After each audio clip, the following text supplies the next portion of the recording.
Hello viewers, सुप्रभात जी। कैसे हैं आप लोग? मैं बिल्कुल ठीक हूँ। उम्मीद करती हूँ कि आप भी सब ठीक होंगे। और आज सुबह सुबह मैं बैठ गई हूँ ये नारियल के जो जटाएं होती हैं, जो नारियल के छिलके होते हैं, उनको काटने के लिए।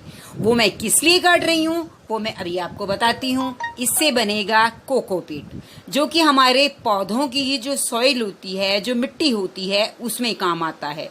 यह जो कोकोपीट होता है मिट्टी को बहुत सॉफ्ट बना देता है, मिट्टी में नमी बनाए रखता है। तो ताकि मिट्टी जो है वो ज़्यादा गीली होकर पौधों की जड़ों को खराब ना करे, इसलिए इसमें कोकोपीट भी मिलाया जाता है।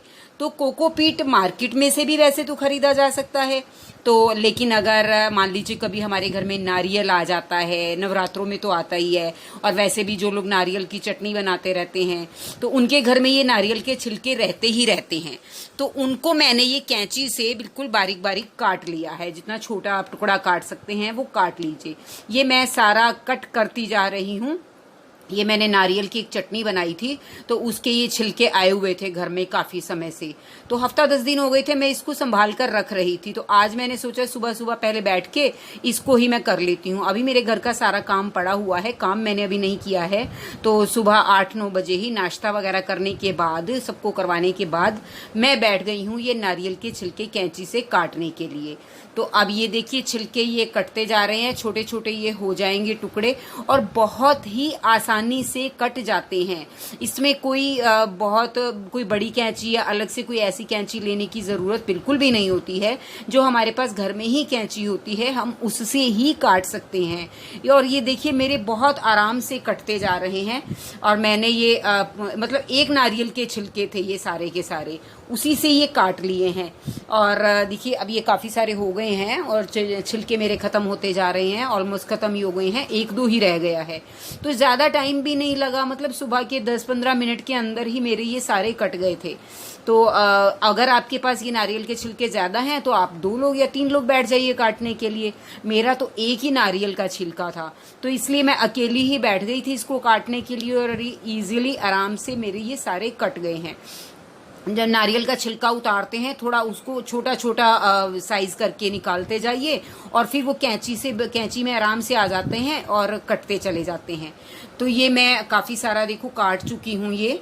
और अब इसका मैं बनाऊंगी कोकोपीट, क्योंकि मुझे अपने पौधे अब काफ़ी सारे मेरे भी होते जा रहे हैं। मैं भी पौधों में तो बिगनर ही हूँ, लेकिन पौधों की मिट्टी में मैं सोचती हूँ कि ज़्यादातर में मैं कोकोपीट ही डाला करूँ। हम हर पौधे में 50-50% ये ले सकते हैं, सॉइल और कोकोपीट।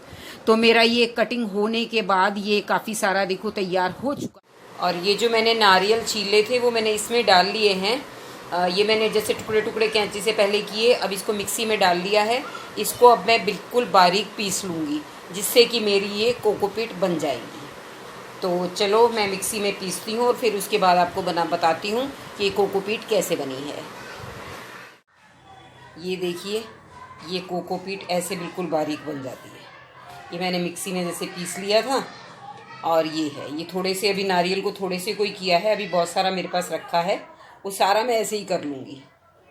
तो बनाइए आप भी घर पर कोकोपीट। तो आइए इस कोकोपीट से एक ये छोटे गमले के लिए हम सॉइल तैयार करते हैं। ये मैंने 50% सॉइल ली है, 25% कोकोपीट ये मिला दी है, और ये 25% ही खाद ये ली है और ये भी इसमें मिला दी है। तीनों को मिक्स कर देंगे और इस तरह से एक गमले की मिट्टी तैयार करते हैं। मैं तो छोटा सा गमला लिया था, इसलिए थोड़ी क्वांटिटी में लिया है। आपको जैसा गमला लेना है आप उसके अकॉर्डिंग अपने सॉइल तैयार कर सकते हैं। तो ये कोकोपीट खाद और मिट्टी को हमने बहुत अच्छे से सारा मिक्स करके फिर इसको हम गमले में भर देंगे। तो हमारी एक रिच सॉइल तैयार हो गई है। आप भी बनाइए।